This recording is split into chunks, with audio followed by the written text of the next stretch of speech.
andás? Les creció la barba, digamos, tienen hijos, hijas, nietos, nietas, Buenas, ¿no? profe, ¿cómo va? ¿Cómo anda, Johnny? Tantas Todo Champions que bien. no nos vemos, tantos partidos del Chelsea Tantos partidos, es verdad. por lo pronto, bueno, yo hace un mes que mi equipo no juega nada, así que estoy como un observador totalmente imparcial de la realidad efectiva. Eh, con lo cual, nada, vamos ya a arrancar, porque ya son más de 5. ¿Qué tal, Rodrigo? ¿Cómo andás?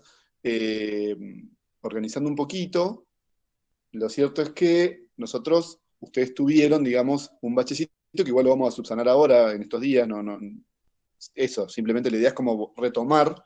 Yo por eso insistí tanto en los mensajes de Pet con esto de adecúen las lecturas, ¿no? Avancen con las lecturas, digamos, en la medida que eso fuera un poco el predictor de que esta clase fuera relevante.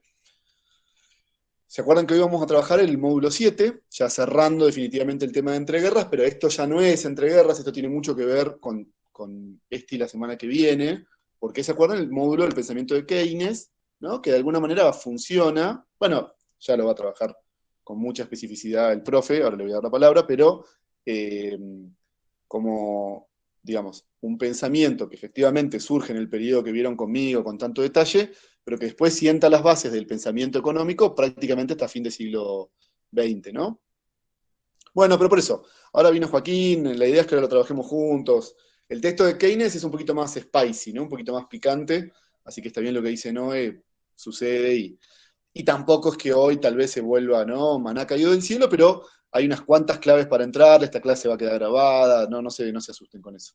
Pero esperen, después, esta semana ya trabajan con Emi justamente neoliberalismo, que tiene que ver, porque justamente es un poco la crítica, o sea, lo que van a ver hoy con el profe, van a ver que es un poco lo que, producto de su, digamos, el recorrido de las ideas, eso lo vamos a terminar de armar el martes que viene cuando vamos a avanzar con el módulo de años dorados, ¿no? Y ya estamos medio terminando, o sea que está bueno lo que dice Noé, digo, métanle preguntas insidiosas y picantes de acá a estas semanitas, incluso el foro, ¿no? Que nos quedó medio subutilizado en el primer parcial. Bienvenidos, ¿no? Y bienvenida a meterle rosca. Yo no sé, Juki, si te parece arranquemos con Keynes, después volvemos sobre la parte, ¿no? Los parroquiales, pero medio que ya si hubo, ya está ahí pedido de ayuda por parte de Noé, que es una de nuestras, ¿no? Alumnas ahí más presentes. Estudiantes aventajadas. Es una clase muy importante la de hoy y vieron, es como el circo cuando dice, bueno, bienvenidos están ingresando a un umbral de otra dimensión y te recibe un hombre araña, bueno, vengo a ser yo, porque bueno, es una clase que damos hace muchos años, para que da Joaquín, pero que hace muchos años trabajamos como cátedra y pasa un poco esto, ¿no? Tema que es muy árido, se vuelve un poco más tranca palanca. Me acabo de dar cuenta, Fer, que se me rompió el pulsador. Ayer Bueno, se me cayó la compu y justo pegó sobre el puerto USB. Así que yo al me final quedé me sin. compré. No me la tenían para hoy, pero me compré compo, así que a partir de mañana vuelvo al mundo de las clases normales. Impresionante, impresionante. Así que bueno, será sin pulsador. Voy a ver cómo le encuentro la vuelta a este recurso. No hay problema. Bueno, gente, vamos a arrancar. Para Es una clase larga. Les pido que participen, que prendan el micrófono. Me duele que algunos de los clásicos y clásicas no prendan su cámara, pero bueno, vamos a hacer lo posible para que esta clase sea lo más llevadera posible. Lo primero que me gustaría decir es que la historia de la economía alberga una enorme cantidad de marcos teóricos, sistemas analíticos, o como me gusta llamarlos, lenguajes económicos. No estoy diciendo nada nuevo. Esa variedad tiene que ver con el contexto de donde los economistas lanzan sus reflexiones. No era lo mismo escribir en los albores de la Revolución Industrial, como hicieron Adam Smith y David Ricardo, que escribir cuando el capitalismo ya estaba crujiendo.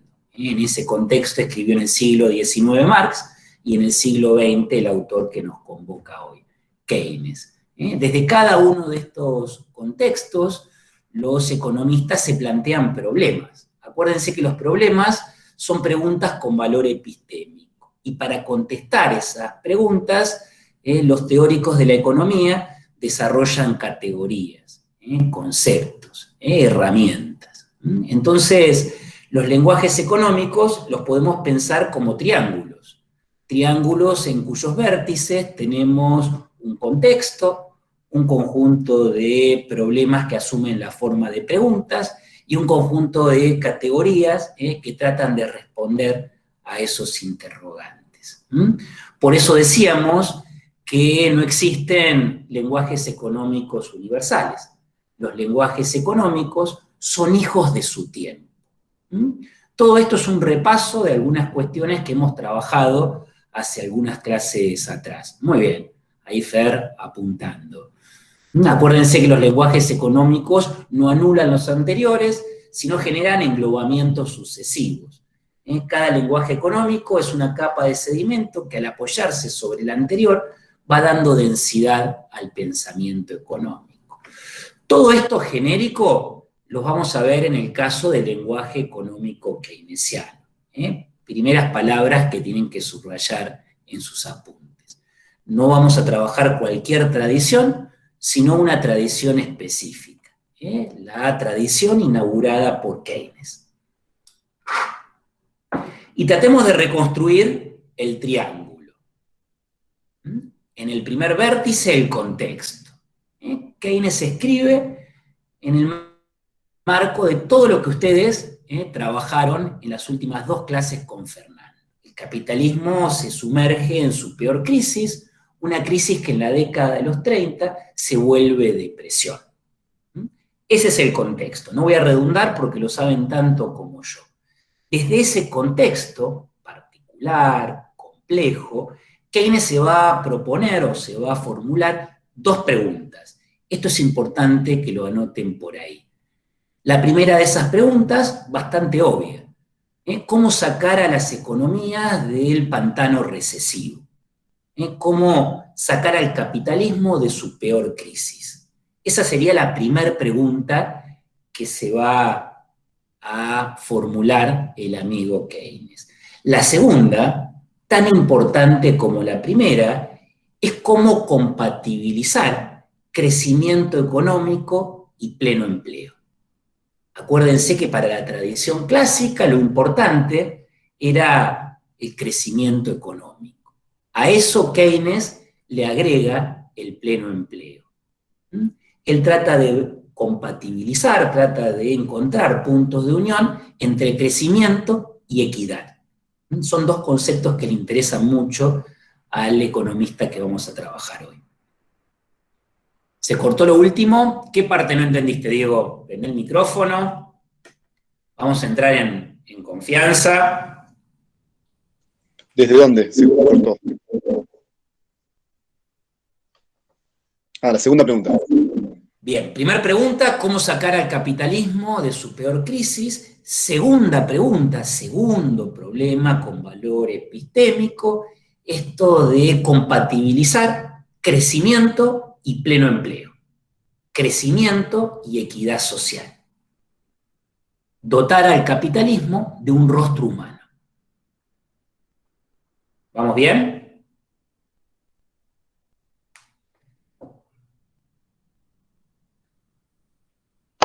Sí, profe.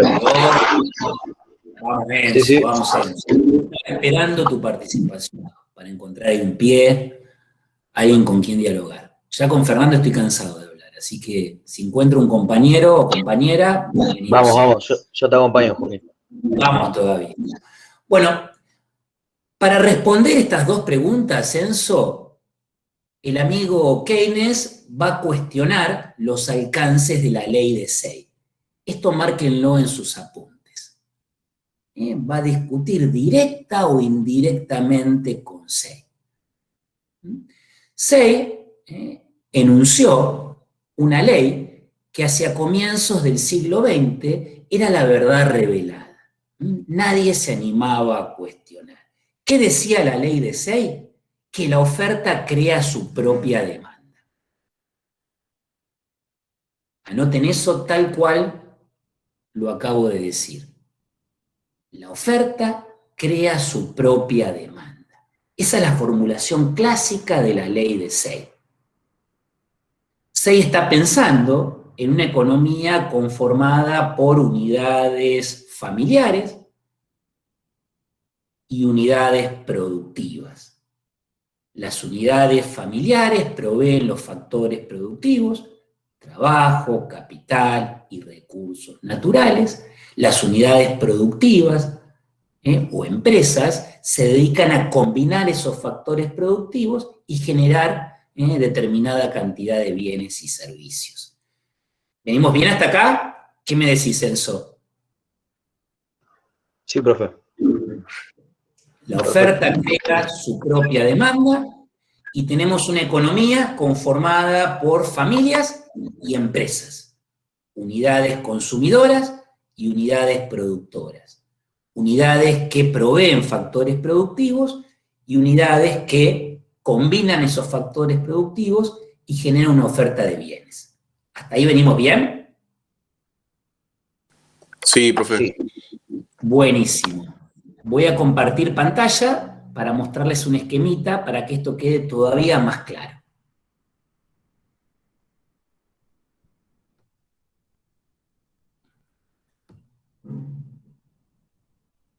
Ahí vamos con eso, Noelia. A ver, Fer, si se alcanza a ver. Vos me dirás. Está diciendo, sí, ahí para. Ahora sí, profe. Es un poco. Buenísimo. Acuérdense, exactamente. Acuérdense que yo a partir de este momento dejo de verlos. Sí, sí. Así que acompañen. Eso. Estas unidades productoras y consumidoras están unidas por flujos materiales y flujos nominales. Lo pueden ver en la gráfica. El flujo nominal se compone de moneda, el flujo material de factores y de bienes y servicios. Lo que ven en la parte baja es un mercado de factores productivos, capital, trabajo y recursos naturales. Lo que ven arriba es un mercado de bienes y servicios. Fíjense que todo calza a la perfección en el esquema de SEI. Las familias venden trabajo, capital y recursos naturales en el mercado de factores. Las empresas compran esos factores y remuneran a las familias por ellos con salario, beneficio y renta. Combinan esos factores productivos, generan bienes que son comercializados en el mercado de arriba, mercado de bienes y servicios. Y todo lo que las familias recaudaron vendiendo los factores productivos es poder de compra para absorber esa demanda de bienes y servicios. Voy a dejar de compartir. Esperá eso que voy a dejar de compartir porque me pone nervioso no verlo en el canal.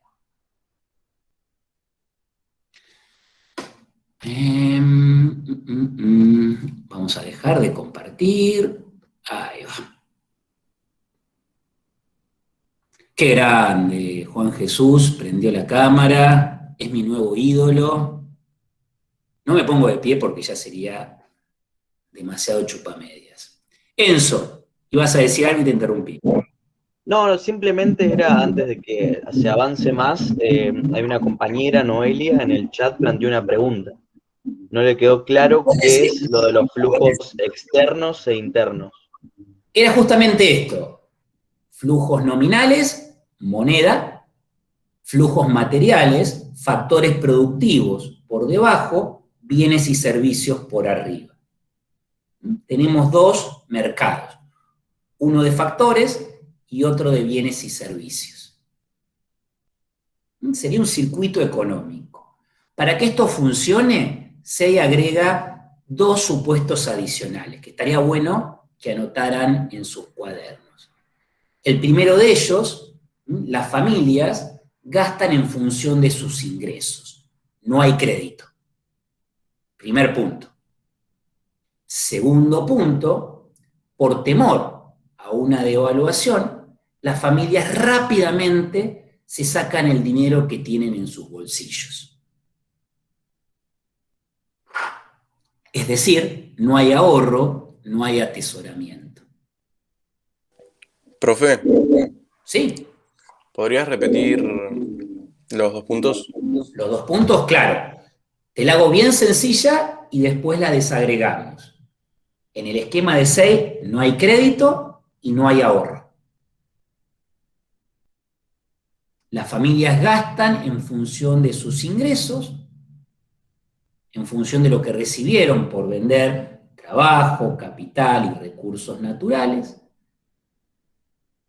Y ese ingreso se vuelve consumo. No queda nada en el bolsillo de esas familias. Es decir, no hay atesoramiento, no hay ahorro posible.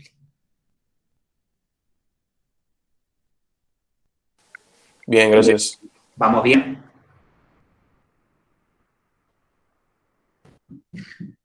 Profe, Sí, o sea que gastan para que no se les quede la plata guardada y en caso de devaluación, bueno, que pierda su valor, digamos. exactamente. Ah, No tienen preferencia por la liquidez. Es decir, lo que entra a sus economías se vuelca al consumo, Johnny. De acuerdo a la ley de Say y tomando en consideración estos 2 supuestos, cuando un producto sale al mercado, genera las condiciones para que ese mismo producto sea comprado. Porque antes de salir al mercado, esa empresa pagó salarios, pagó beneficios, pagó renta y todo eso es poder de compra. De acuerdo a la ley de Say, hay una igualación permanente entre oferta y demanda. De acuerdo a la ley de Say, no hay posibilidad de una crisis. ¿Queda claro? Esto es muy importante, lo repito todas las veces que haga falta, porque si no entendemos esto, no podemos seguir adelante. ¿Lo puedo repetir de nuevo, profe? Ya que Sí, estamos. claro, Enzo. Lo que dice Say, en resumidas cuentas, es que cuando un producto sale al mercado, genera las condiciones para que ese mismo producto sea comprado. ¿Por qué digo esto? Porque antes de salir al mercado, la empresa pagó salario, beneficio y renta. Y todo eso es poder de compra que permita absorber ese producto que sale del mercado.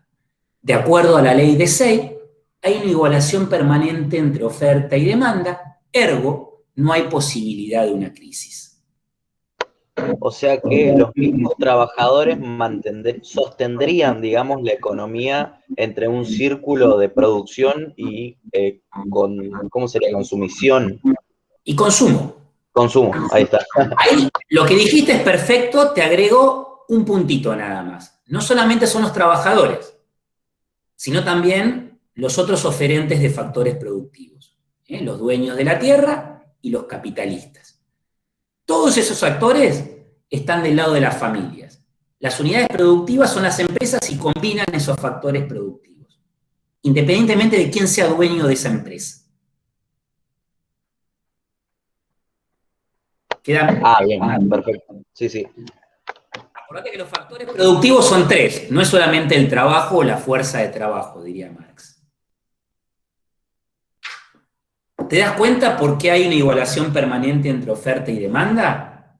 ¿Por qué no hay posibilidad de crisis en el marco de los postulados de Say? Sí, pero ahora lo que no entiendo, ¿cuál sería la parte negativa, entre comillas, de ese sistema? Ahora vamos a ver, Bien. spoilees, tranquilo. Acordate, Ahora que no pone la cámara es como que se picó. se atolondra. Sin cámara ¿Qué se ibas picó. a decir? No digo, sin cámara se picó. No, y hablando en serio. Sí, tal cual. Siempre acuérdense los 3 vértices del triángulo. El contexto es muy particular, ¿no? Esto que decía Joaquín al principio. Bien. Lo que dice Fer es que la ley de Say no permite entender lo que estaba sucediendo en la década del 30. Básicamente es eso, ¿no? Ese iba a ser mi punto de llegada. Pero bueno, lo pueden apuntar por ahí porque es efectivamente así. Alguien iba a hablar y le interrumpí. Sí, yo. Uy, se escucha todo esto. O sea que la ley de 6 funciona por los dos, o sea, como por los dos tópicos, que las familias no gastan, entonces no hay crédito, y al no haber crédito no hay ahorro. Por esos dos supuestos adicionales, exactamente. Ah, Por todo lo que vimos antes y por esos dos supuestos adicionales. Ese combo es el que impediría que haya crisis.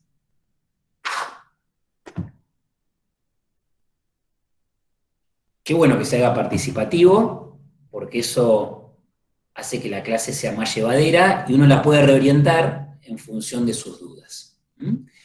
El primero en criticar la ley de Say no fue Keynes, fue Marx. Esto está bueno que lo pongan por ahí. ¿Qué nos va a decir Marx? La ley de Say solo es válida para sociedades rudimentarias. La ley de Say solo es válida para sociedades orientadas a la producción de bienes de uso. La ley de Say solo es válida para sociedades a las que podemos formalizar con la ecuación, entre comillas, M de M. ¿Se acuerdan? Mercadería, dinero, mercadería. Era lo contrario a dinero, mercadería, dinero con la flechita por arriba. Muy bien eso. Porque Esa flechita, acordate que era la plusvalía. Claro. Muy bien.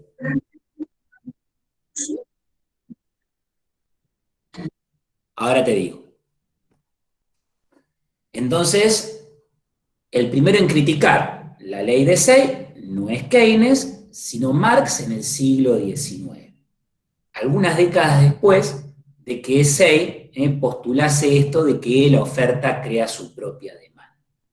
Y él dice, Say tiene razón, pero solo para sociedades antiguas, para sociedades rudimentarias, para sociedades precapitalistas. ¿Te quedan más claros los sinónimos? Perfecto. ¿Viste? Esos aportes son muy, pero muy importantes. No se los callen. Solo para sociedades que están orientadas a la subsistencia, que producen valores de uso, cuyo funcionamiento podemos formalizar en M de M. Tengo un producto, lo vendo en el mercado, obtengo dinero y compro todo lo necesario para vivir. En ese marco funciona la ley de Say. Pero dice Marx, la ley de Say no funciona en las sociedades capitalistas. Y esto es importante que lo pongan por ahí. En sociedades a las que podemos representar con la fórmula, entre comillas, dm d'.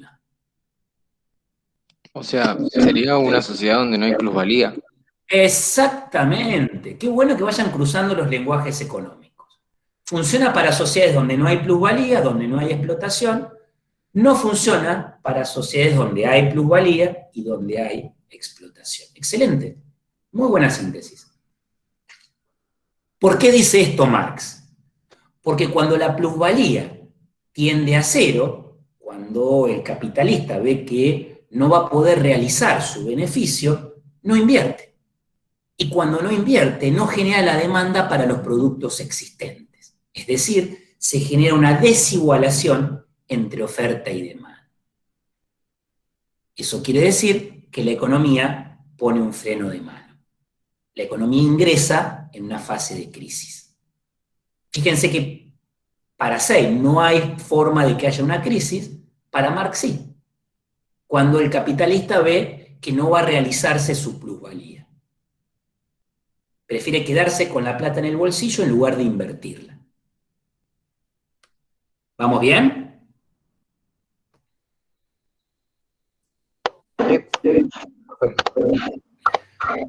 Gracias, Enzo. Sí, profe. Se recupera el nivel de plusvalía y por ende el nivel de inversión cuando los desempleados son tan grandes, o son tantos, más que tan grandes, que deprimen el costo salarial y eso anima a los empresarios a invertir. cuando el ejército de reserva es tan grande que estimula la inversión. Es una explicación demográfica para el ciclo económico. Esa es la mirada de Marx. ¿Vamos bien hasta acá? Sí, sí. Sí, profe. Incluso se puede interpretar también poniéndolo, quizás no detalladamente, pero comparándolo con los otros autores e incluso las otras economías también. A ver, extendé eso, me interesó. Claro, como veíamos en la sociedad capitalista que la fórmula era dinero para obtener mercancía o mercadería y transformarlo en dinero más que al principio, generando esta plusvalía, comparándolo justamente con esto que es lo contrario, como dijimos recién. Claro, Entonces, como desaparece la plusvalía. que tenés dos miradas de ¿cómo sería? Como de estructura económica diferente dependiendo de las sociedades. Y bueno, Muy bien. en lo que el Dependiendo de la contexto sociedad y lleva, ¿no? también de la mirada ideológica, ¿no? Say, un liberal, Marx, un materialista histórico. Fíjate cómo cada uno desde su lugar va a mirar el funcionamiento económico con una lógica totalmente distinta. Por eso cada uno de ellos estructura alrededor de sus reflexiones un lenguaje económico, cada uno con su lógica. Muy bien. El segundo que va a criticar a Say es Keynes, pero desde un lugar totalmente distinto. Marx quería destruir al capitalismo, quería reemplazarlo por otro modo de producción. Keynes, como dije hace un rato, quería salvar al capitalismo de su peor crisis. Si Marx es un revolucionario, Keynes, sin lugar a dudas, es un reformista. Márquenlo por ahí. Profe, entonces el Keynes quería como reformar el capitalismo para que perdurara, no que... Exactamente, exactamente. El año pasado usamos una metáfora, bastante mala, por cierto, y Fer me invitó a que no la use más, pero bueno, es el momento de resucitarla. Imaginen al capitalismo como alguien que está en el medio de un lago, en el medio de un río, en el medio del mar. Marx trataría de hundir a esa persona hasta ahogarla. Keynes le lanzaría un salvavidas, le daría sobrevida a esa persona. En esas coordenadas tenemos que pensar al lenguaje económico keynesiano, como un lenguaje económico reformista. Si me apuran un poco, sería un capitalismo con rostro humano.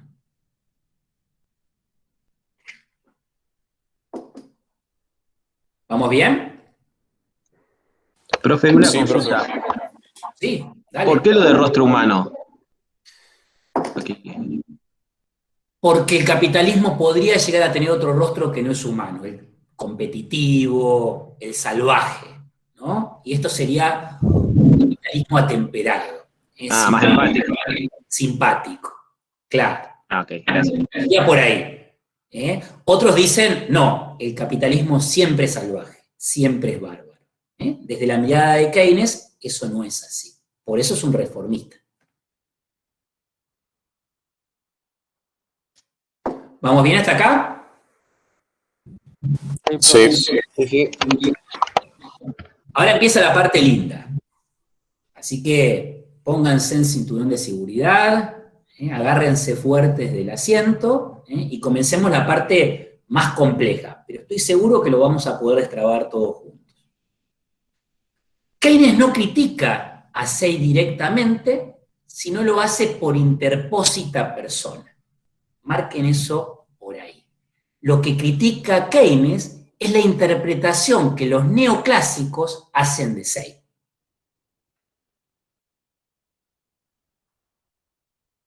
No critica directamente a Say, sino critica la interpretación que los neoclásicos hacen de SEI. La escuela neoclásica es la escuela hegemónica en las primeras décadas del siglo XX. Una escuela claramente ligada al legado del liberalismo. Repetirlo, profe. Perdón. Sí, claro. Decía entonces que Keynes no critica directamente a SEI, sino lo hace por interpósita persona. No critica directamente a SEI, sino a la interpretación que los neoclásicos hacen de la ley de SEI. Repito esto de que los neoclásicos eran la escuela económica por excelencia de las primeras décadas del siglo XX. Eran el mainstream.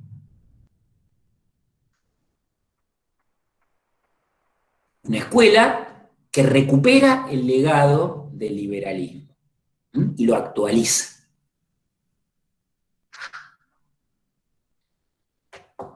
¿Vamos bien? Sí, profe. Buenísimo. Ahora voy a presentar otra gráfica. Como no los voy a ver, ustedes hablen, por favor. Y vos también, Fer. Dale. Porque a diferencia del Zoom, que yo los puedo ver en una tirita, cuando comparto pantalla en el Meet, pierdo contacto visual con ustedes. Y quiero tener feedback. Vamos a compartir pantalla.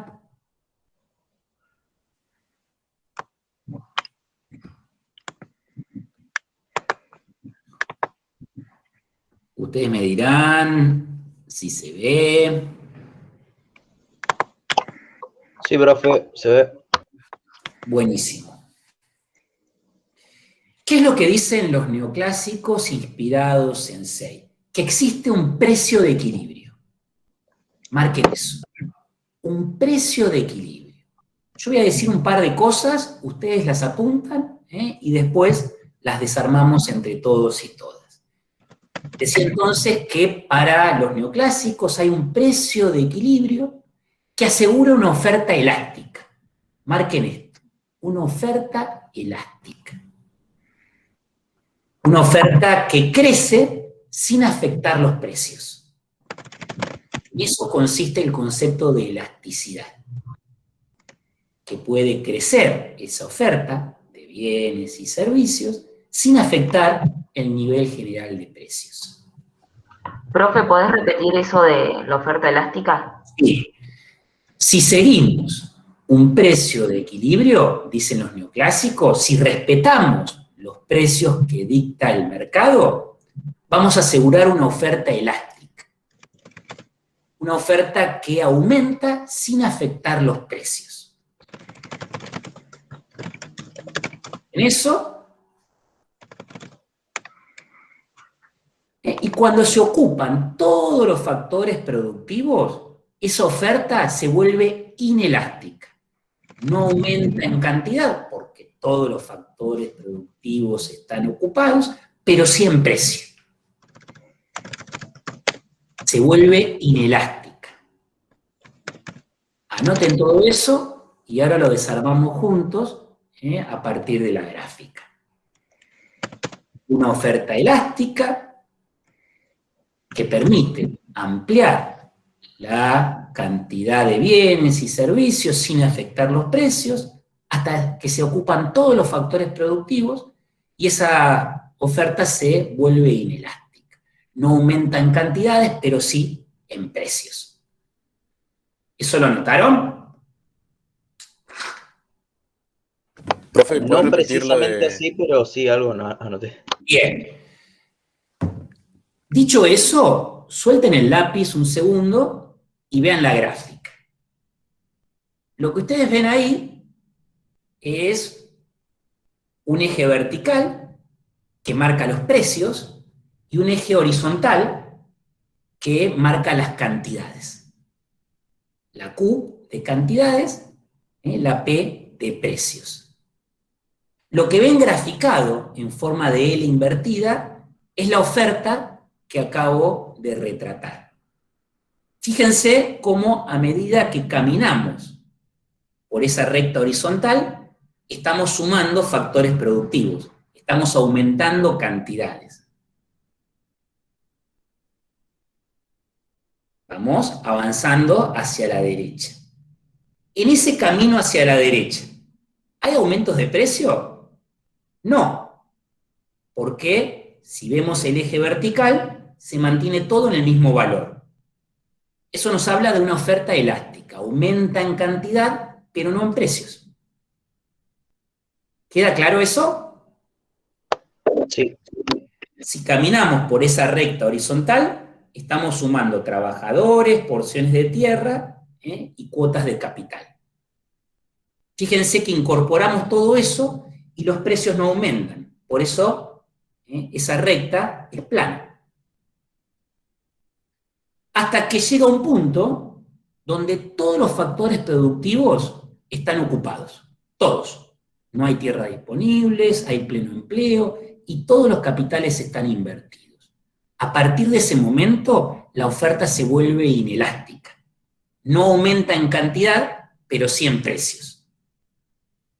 Acuérdense que cuando algo es escaso, su valor aumenta. ¿Vamos bien hasta acá? Sí, profe. Sí, profe. ¿Y aumenta así de golpe? ¿De una? Después vamos a ver que es mucho menos tajante. Pero me interesa que vean los principios teóricos. Después los van afinando solitos. Vamos a lo profundo y después agregan los detalles. Lo que dicen los neoclásicos, inspirados en Say, es que si dejamos trabajar a las fuerzas de mercado, oferta y demanda se encuentran en un solo punto. Se encuentran en el pleno empleo. Si dejamos operar libremente a la oferta y la demanda, ambas se van a encontrar en un punto de equilibrio con pleno empleo. Para eso no hay que obstruir al mercado, hay que dejarlo trabajar. La recta que va en diagonal es la demanda. ¿Alguien se imagina por qué tiene esa pendiente? Esto no me animé a decirlo en la otra comisión, pero como les tengo cariño y siento que son muy capaces, creo que lo pueden resolver. Comisión boutique, aparte. Sí, obvio. Y miren que no los estoy viendo, Me siento súper orgulloso de mí. ¿Alguien se anima a aventurar por qué la demanda tiene esa forma de diagonal? Piensen en las cantidades y en los precios. Y piénsense ustedes como consumidores. Como demandantes.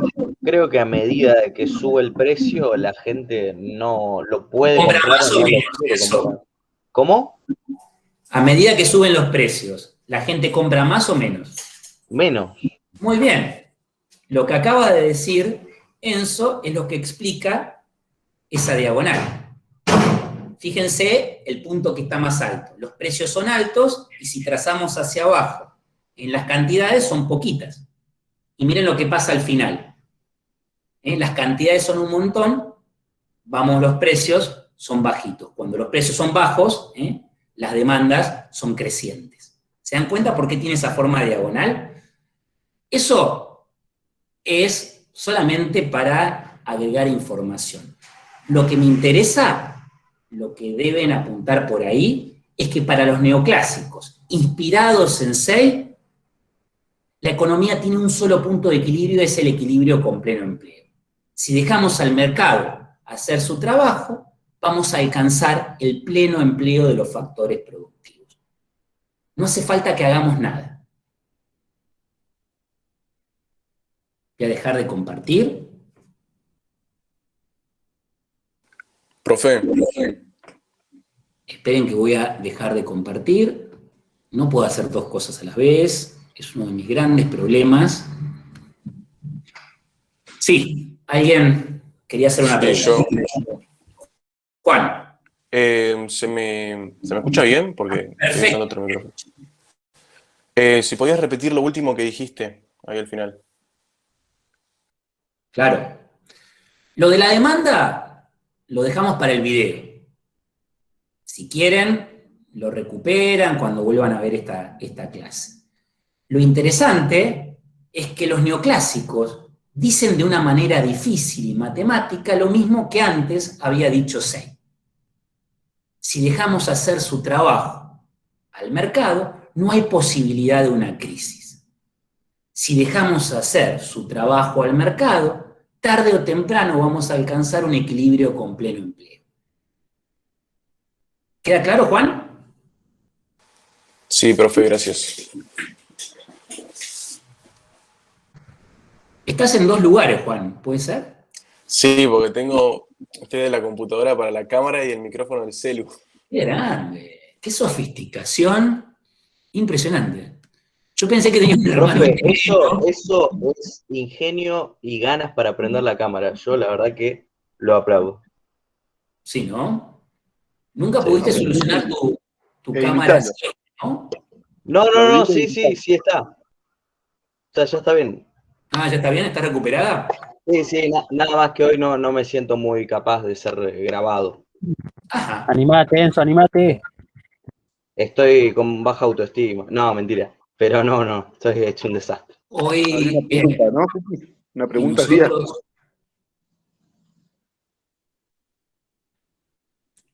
te puedes poner la gorra de siempre, Enzo, si estás despeinado, no pasa nada.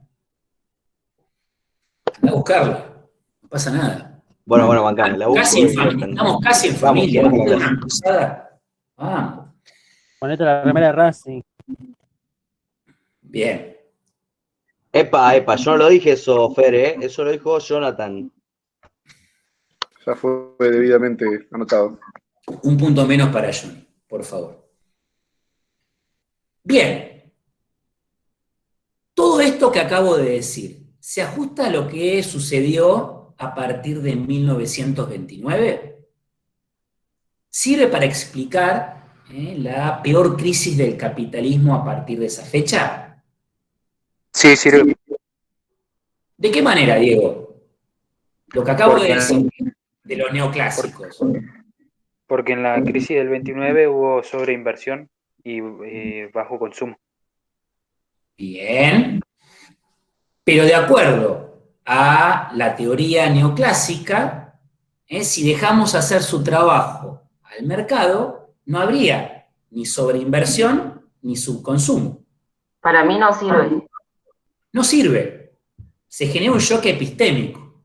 Sin embargo, los neoclásicos se ponen a la defensiva, Noelia. Tratan de defender los pilares donde se sostiene su teoría. ¿Y qué van a decir?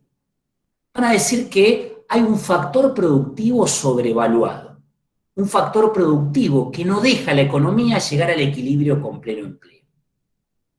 ¿Cuál les parece que es el factor productivo que desde la mirada neoclásica está sobrevaluado y no deja al mercado hacer su trabajo? Esto lo vimos en las últimas 2 o 3 clases que compartimos. ¿Cuál les parece que en la mirada liberal es el factor productivo sobrevaluado que no llega o que no deja al mercado hacer su trabajo, que no deja al mercado... ¿El salario, profe? ¿Cuál, perdón? ¿El salario? Muy bien, el trabajo. Entonces las políticas neoclásicas del Partido de los Negocios, de Hoover, fueron en el sentido de ajustar la economía, de reducir los salarios. Y eso, lejos de sacar a la economía de su crisis, no hizo más que profundizar la ciénaga recesiva. Se aplicaron esas fórmulas, no dieron resultado.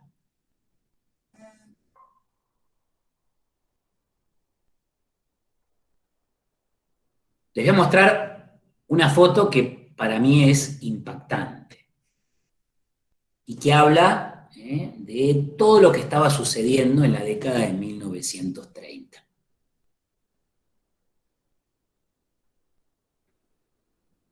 Probablemente la gente de historia sepa de qué estoy hablando, para el resto es una especie de adivinanza.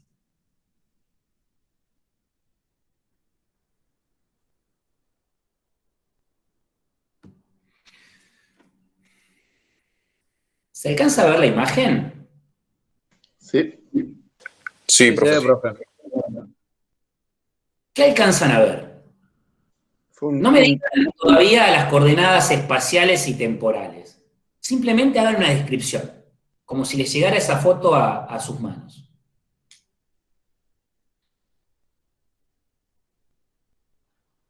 ¿Qué se ve? No sé, lo primero que se me viene a la cabeza es como una especie de desigualdad, quizás, ¿no? Bien. La desigualdad es lo primero que te viene a la mente y hay bastante razón para pensar que esa foto es desigual. ¿Por qué es desigual, Censo, te iba a decir? Por ¿Qué te las parece desigual? características de las viviendas. Muy bien. Atrás se ve un edificio que supongo que debe ser de viviendas y bueno, acá adelante unas casitas así medias prefabricadas. Ni prefabricadas. Son Bueno, viviendas autoconstruidas, ¿no? Sí, tal cual. Una especie de villa. Es una villa de emergencia, una toma en términos actuales, ¿no? Bueno, eso que ven ahí es el Central Park de Nueva York en la década de 1930. El Central Park de Nueva York es el metro cuadrado más costoso del planeta. Ese edificio que ven en el fondo es uno de los más caros. Y lo que hay al frente de ese edificio es una villa. Los contemporáneos la llamaron Hooverville, en homenaje, entre comillas, al presidente Hoover. La villa de Hoover. Eso fue lo que generó la crisis de 1929. Y eso fue lo que generó la aplicación de recetas neoclásicas para evitar la profundización de la crisis. Reducir el peso del Estado y achicar el costo salarial. Lejos de sacar a la economía de la ciénaga recesiva, profundizó los efectos de la crisis. Hizo que esa crisis se volviera una depresión.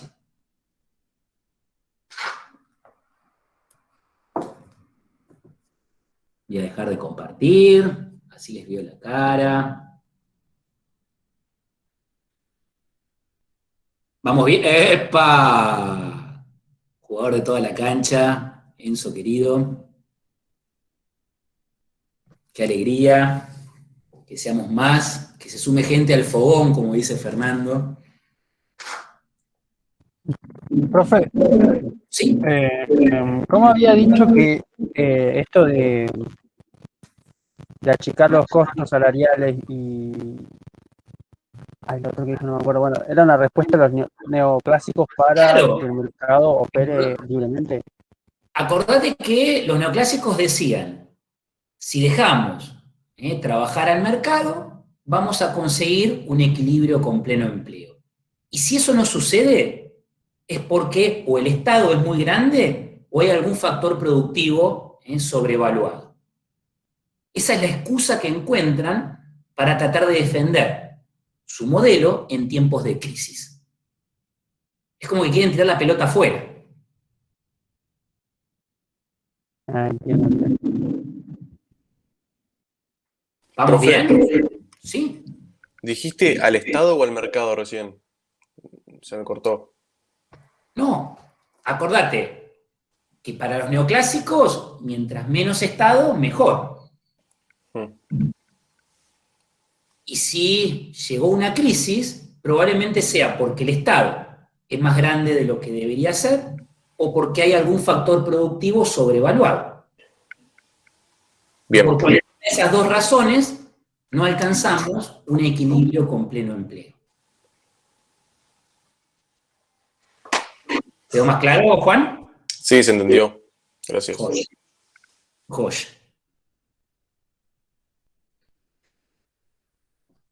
¿Entendieron los alcances del planteo neoclásico? Que sería como una revisión, una actualización del legado de Say. Si dejamos operar libremente las fuerzas de mercado, vamos a alcanzar un equilibrio con pleno empleo. Acuérdense que Say decía lo mismo. La oferta crea su propia demanda. No hay posibilidad de crisis. Fíjense cuán alineados están ambos pensamientos, y separados por un siglo. Ahí viene Keynes, y ahí viene su revolución. Una revolución que no es social, que no es económica, pero que sí es epistémica. Marquen esto.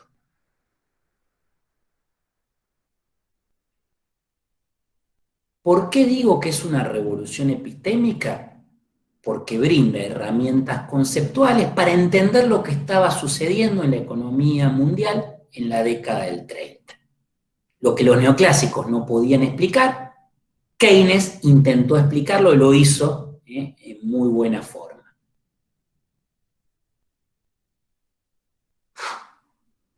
Esta revolución keynesiana, entendemos con Fernando, se sostiene en tres pilares. Tres pilares que están totalmente articulados y que los separamos solo por razones analíticas. Primer pilar, primer punto de esta agenda revolucionaria en términos epistémicos. No tenemos por qué pensar que la economía tiene un solo punto de equilibrio. Y menos aún que ese equilibrio es con pleno empleo. Lo que nos dice Keynes es que las economías contemporáneas albergan infinitos puntos de equilibrio. Y el equilibrio con pleno empleo es uno de los posibles. Voy a compartir pantalla nuevamente para que esto quede todavía más claro. Y después voy a pasar a mi primer recurso pedagógico. ¿Albergan, profe? Infinitos puntos de equilibrio. El pleno empleo es uno entre todos los posibles.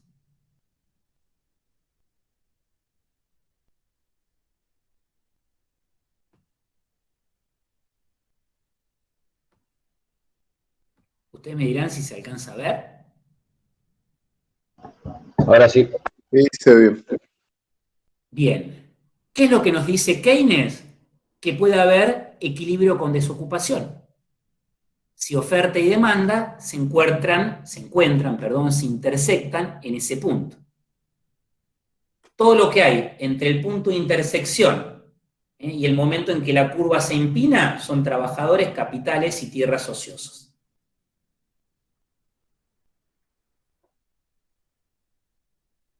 Oferta y demanda pueden cruzarse por acá arriba.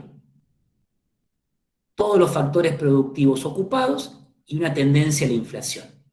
Es decir, las economías pueden estabilizarse con desempleo o pueden estabilizarse con inflación. El punto de equilibrio con pleno empleo es uno entre infinitos posibles.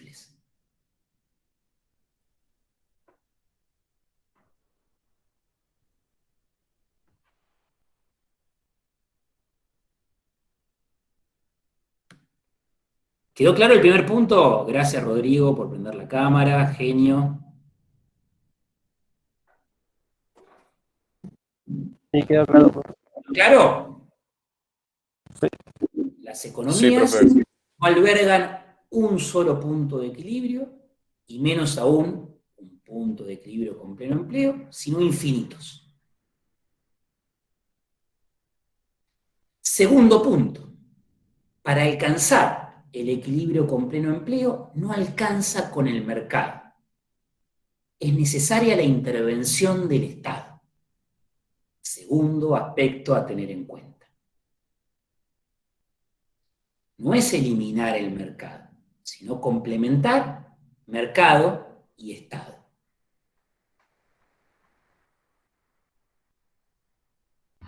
Profe, ¿esto puede servir como ejemplo de lo que pasa con los países asiáticos, con la intervención del Estado en el mercado? Sí, claro. Ahí tienen un ejemplo de un Estado que interviene para potenciar las capacidades productivas de un país. Sí, claro. No está pensado en los mismos términos de Keynes, porque acordate que Keynes está más preocupado por sacar economías de la crisis que proyectar una inserción en el mercado internacional. Pero todo esto tiene que ver con un Estado que cobra envergadura en el marco de la economía. Eso es importante que lo apunten por ahí. El tercer punto es el que mejor te va a despejar esta duda, Noelia, que es, el Estado no interviene en cualquier aspecto, sino interviene en la administración de la demanda. Tercer aspecto a tener en cuenta. Hace falta Estado, no cualquier Estado, sino un Estado que administre la demanda. Y acá viene lo potente. Lo que hace Keynes es dar vuelta la ley de Say. Say dice la oferta crea su propia demanda. Keynes nos va a alertar sobre que es la demanda lo que crea la oferta, por lo menos en términos de crisis. ¿Vamos bien? Primer punto, entonces, infinitos puntos de equilibrio. Segundo punto, mercado no, Estado. Tercer punto, ese Estado opera interviniendo en la demanda, administrando la demanda. Es la demanda aquello que crea la oferta, y no al revés. Y acá viene mi primer recurso pedagógico. Y hace un brevísimo recreo porque esta clase es muy demandante en energía. Esta es la parte que le gusta hacer. Lo que ven acá es un bowl, un tupper de plástico, un cuenco, si usamos palabras un poco más anticuadas. Ese cuenco, perdón, es la oferta. En lugar de tener esa forma quebrada que vimos en la gráfica, va a tener esta forma de elipse, ¿no? Y esta bolita que ven acá, pequeña, la acerco a la cámara, es la demanda. Para los neoclásicos, el bowl es la oferta y la bolita es la demanda.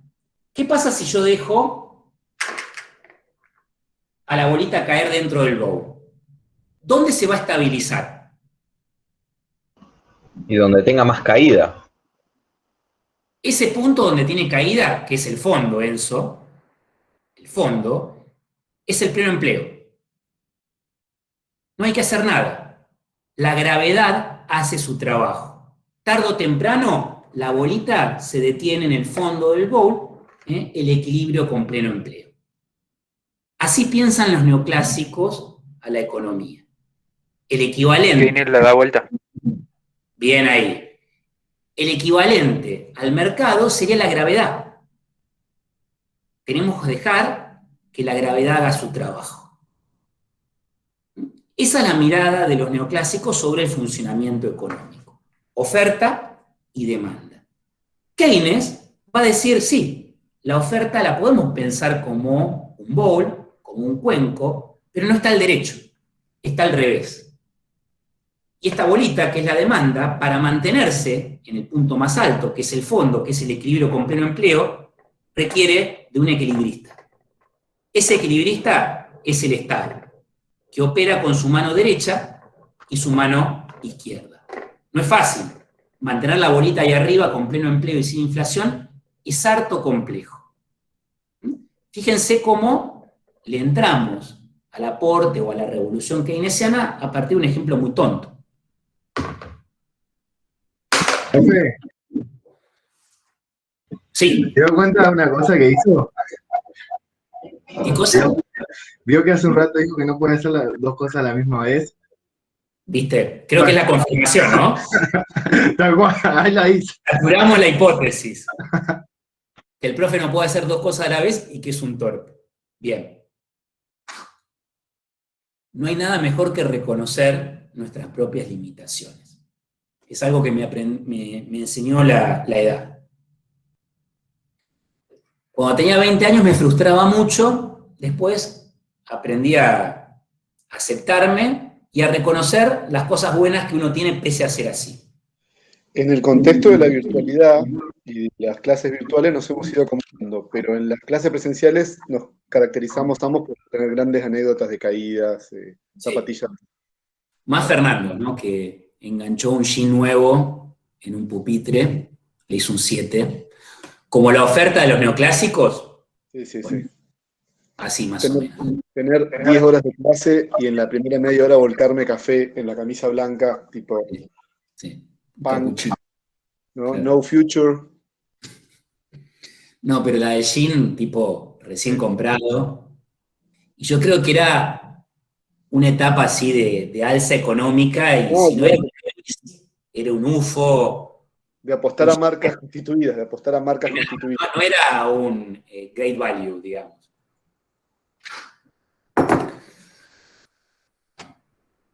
Bien, ¿quedó más clara la diferencia entre neoclásicos y Keynes? Entre ambos lenguajes económicos. ¿Cómo imaginan el funcionamiento económico? Sí, profe. Profe. Sí. Yo estoy anotando, pero los 3 puntos que escribió no los puede separar, no puede remarcar. Vale, los repetimos. Lo importante, Diego, es que los pienses entrelazados, no aislados. Es más, pensarlo como una secuencia. Mirá, la economía admite múltiples puntos de equilibrio. Para llegar al punto de equilibrio con pleno empleo, hace falta el Estado, segundo punto, y ese Estado no opera en el vacío, sino administra la demanda, tercer punto. Por eso decía que lo separamos solo con fines analíticos.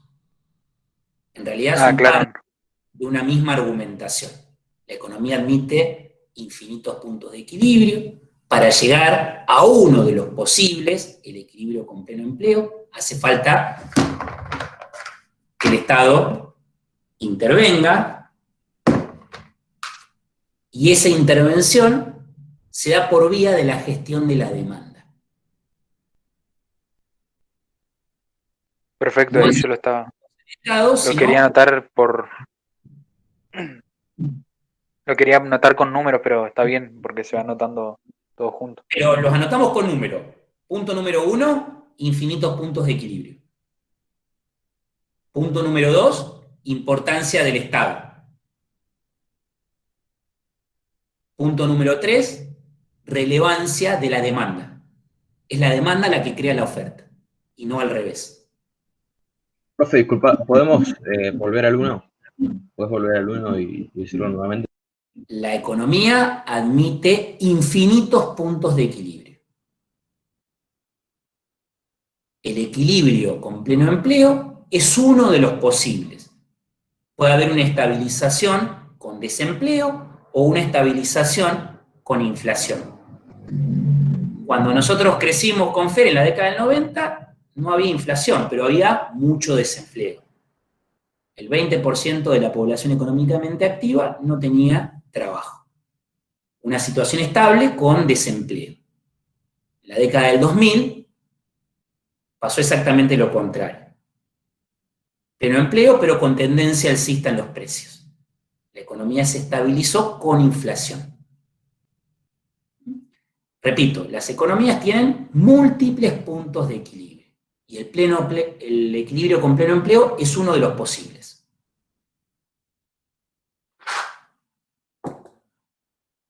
¿Vamos bien?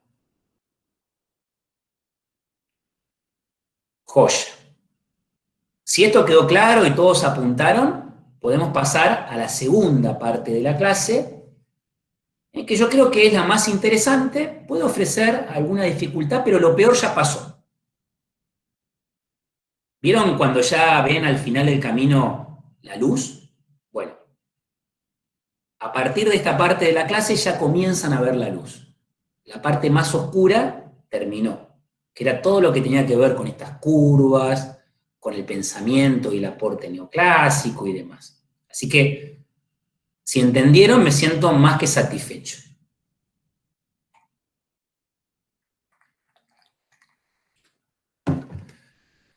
Bien.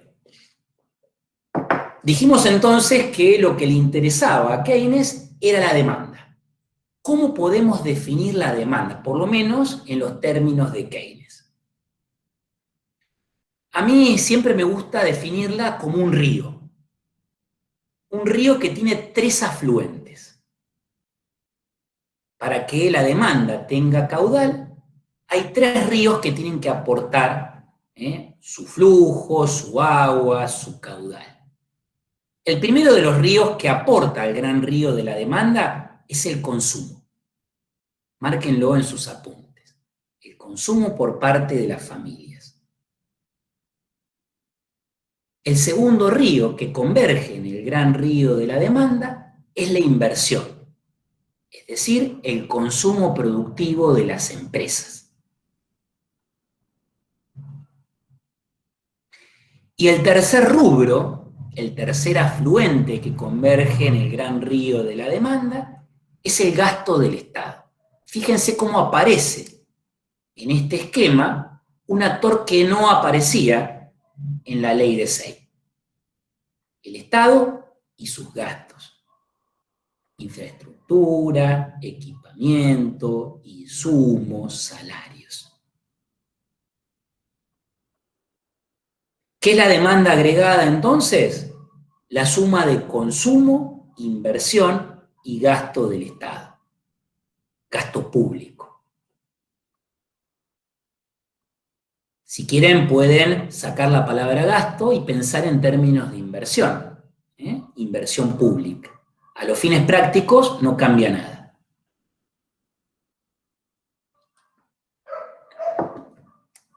¿Vamos bien? Voy a mostrar una gráfica que sintetiza esto de los ríos.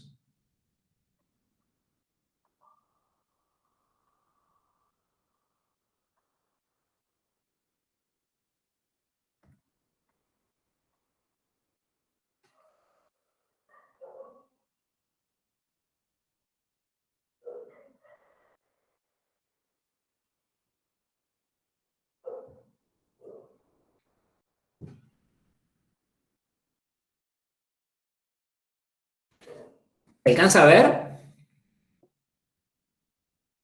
Sí, se ve, profe. Que perdí contacto visual con ustedes. La demanda agregada, la demanda global, surge de la sumatoria de consumo por parte de las familias, inversión por parte de las empresas y gasto por parte del Estado. Fíjense que en este esquema no hay Estado. Hay empresas y familias. En el esquema de Keynes aparece un tercer actor, el equilibrista, el Estado. ¿Hasta acá vamos? Ustedes dirán si puedo seguir avanzando. Si fuera Sí, esto, profe. ustedes serían chochos y chochas y dirían, entendí Keynes, me puedo ir a dar una vuelta, a pasear, a descansar, pero no, la complica un poco. Él nos dice que el consumo, este elemento que está aquí arriba, no es una variable independiente, no se autoexplica, sino depende de la tendencia del ingreso. Marquen esto en sus apuntes y ahora lo vamos a desarrollar con bastante más detalle. ¿Keynes dice eso? ¿Sí? ¿De qué estamos hablando? ¿Cómo, profe? ¿Podría explicarlo de vuelta? Y voy a sacar, como sé que esto ofrece alguna dificultad, voy a dejar de presentar. Y voy a dar la clase de a pie. Dijimos que la demanda, pensada en términos globales, surge de la sumatoria de consumo, inversión y gasto del Estado. Ahí veíamos la emergencia de un nuevo actor, el Estado. No aparecía en la ley de Say. Lo que nos dice Keynes es que el consumo no es una variable independiente, no se autoexplica, sino depende de la tendencia del ingreso, de la tendencia de la demanda. Si a la sociedad le va bien, es probable que el consumo aumente. Si aumenta el ingreso de la sociedad, va a aumentar casi con seguridad el consumo. Voy a usar un ejemplo muy tonto. Si aumentamos los salarios, casi inmediatamente va a aumentar el consumo. ¿Queda clara esta relación? Es una relación directa y positiva. A más ingreso disponible, más consumo. ¿Estamos bien? Sí, profe, gracias. A menos ingreso, menos consumo. Lo mismo al revés. Ahora, todo lo que ingresa... Sí, Noelia, dale. Viste que ahí en el texto hay una parte que dice en una economía cerrada. ¿Qué sería eso? Es el modelo que utilizan Zamboni y Giuliani para explicar todo esto. Bien. ¿Qué sería una economía cerrada? Una economía que no tiene sector externo. Para hacerla sencilla, crean este modelo bastante ficticio, pero nos va a servir para entender los alcances del lenguaje económico keynesiano. Si querés, al final, trabajamos sector externo y qué herramientas podemos utilizar para llegar al punto de equilibrio con pleno empleo. Pero no metamos sector externo porque es meter una variable más. ¿Te parece que la dejemos para el final? Sí, está bien. Tenemos una economía cerrada, autárquica, sin sector externo, sin exportaciones y sin importaciones. Hagamos ese esfuerzo. Si entendemos la economía cerrada, después va a ser muy sencillo entender una abierta. Pero no podemos empezar por la abierta porque si no, vamos a complicar la explicación. Lo que les preguntaba era si todo lo que ingresaba a una economía familiar iba a parar al consumo. ¿Qué me pueden decir? No. Si ganamos 100, consumimos 100, voy a hacerlo todavía más... ¿Se puede ahorrar o se puede ir en impuestos? Muy bien, Noelia. ¿Entendiste el texto? ¿Viste que vos decías que no entendías nada? Bien, hay dos elementos que no permiten a los aumentos del ingreso convertirse en aumentos de consumo. Hay dos elementos que van frenando el ingreso, que no dejan que ese ingreso se vuelva consumo. Esos elementos son los impuestos y la tendencia al ahorro. Ambos están entre el ingreso y el consumo. Y a mí me gusta pensarlos como las fuerzas que van deteniendo a este autito. Segundo recurso pedagógico de esta clase. Voy a usar el bowl, la parte de abajo, como una carretera.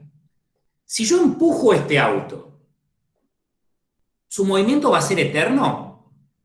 Vamos a imaginar que yo le pego, con bastante delicadeza para que no se vaya por ahí, un golpe a este auto. ¿Este autito va a moverse eternamente? No, lo que dura el impulso. Bien, ¿y qué va a ir deteniendo ese impulso, Enzo? Pensá en este autito. Y el tiempo. ¿Cuál va a ser la primera fuerza que va a ir deteniendo? La fricción. La fricción de mi brazo, en este caso. Y la segunda, la resistencia que ofrece el aire. Esos dos elementos van a ir deteniendo al jeep, van a ir deteniendo al consumo. Esas dos fuerzas son los impuestos, por un lado, la fricción del terreno, y el aire, en contra, la tendencia o propensión al ahorro.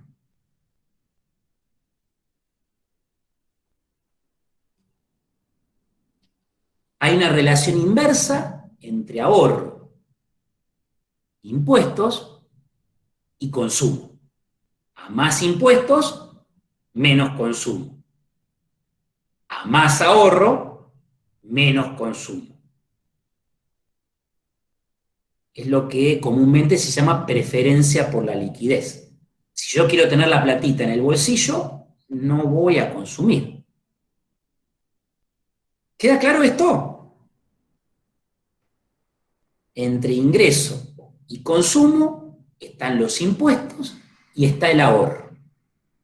Ambos elementos van frenando los aumentos de ingreso.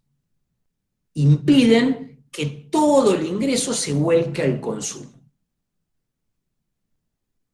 Es el aire en contra y la fricción del suelo. ¿Vamos bien? Enzo, Juan. Sí, profe. Rodrigo. Sí, sí. Vamos. Bien, ahora la pregunta sería, ¿todos los actores económicos tienen la misma propensión al ahorro? ¿Todos tienen la misma capacidad de ahorrar? Piensen en una familia pobre y en una familia rica. No, para nada. No. Incluso... ¿Quién tiene mayor propensión al ahorro? ¿El rico o el pobre? El rico. El rico. Bien. ¿Por qué les parece que el pobre tiene una mayor propensión al consumo, una menor propensión al ahorro? Porque tiene el dinero mucho más limitado. Porque el grueso de sus ingresos va a parar al consumo de bienes básicos. No le queda margen para comprar bienes suntuarios. ¿Queda claro esto? Sí.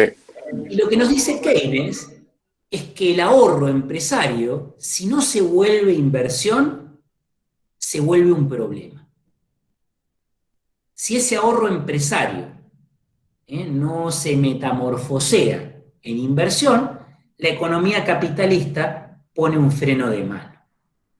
Fíjense cómo en este punto Keynes y Marx tienen muchos puntos de contacto. ¿Se acuerdan que cuando el capitalista veía que su plusvalía no se iba a realizar, se quedaba con el dinero en el bolsillo? Lo que nos dice Keynes es lo mismo al revés. Si el ahorro del empresario no se vuelve inversión, la economía pone un freno de mano.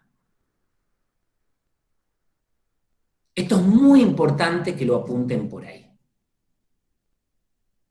El ahorro, el atesoramiento es complejo, es peligroso cuando involucra a empresarios o población de altos ingresos.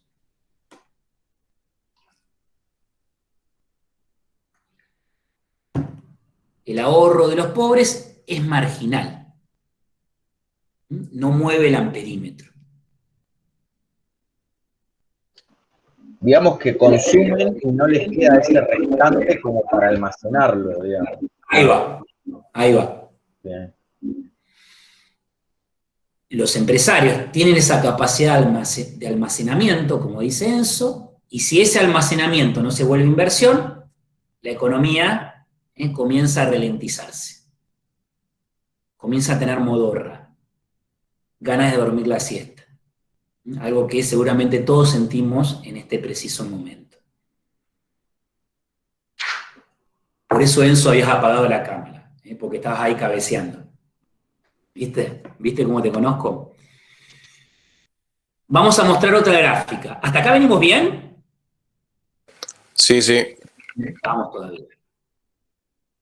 Me parece que lo vamos a hacer de un tirón, Fer. Tengo energía.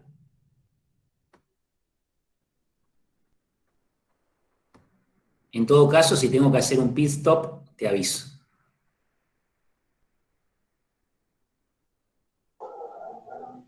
Fer está en otra. No, ahí está, no, tengo esto el celular. No, prácticamente poquito. O sea. Yo creo que lo podemos hacer de un tirón, si te parece. Los chicos van a tener paciencia, van a dejarme pasar algunos furcios, mis rendimientos decrecientes, por un poco la más charlada de las clases, viste, que siempre pasa con quizás con un recreito de 10 minutos para hacer un tecito, renovar energías. Bueno, si quieren, es el momento de hacer el recreo, ahora. Es el momento. Por eso hacía la pregunta. Claro. Si quieren hacer un recreito de 10 minutos y volvemos en un rato para avanzar sobre el tramo final de la clase. No me gustaría avanzar y después cortar porque va a ser complicado. Sí, no falta tanto aparte, es como que quedaría No falta tanto. Pero viste que la parte final deviene ejemplos, discusiones, que es la parte más rica de la clase. Inclusive aplicaciones para entender la realidad de la Argentina, etc. Hagamos de 7, son ni 25 y 30 y pico, empecemos. ¿Hasta y 32? ¿Les parece? Hagamos así. No huyan, ¿eh? Miren que tenemos todo contabilizado. Somos 31. Fer, anotá. Esta comisión no se van tanto, siempre te digo lo mismo. No. Esta comisión es súper fiel. Por eso trabajamos temas súper complejos, que no nos animamos a trabajar en otras comisiones.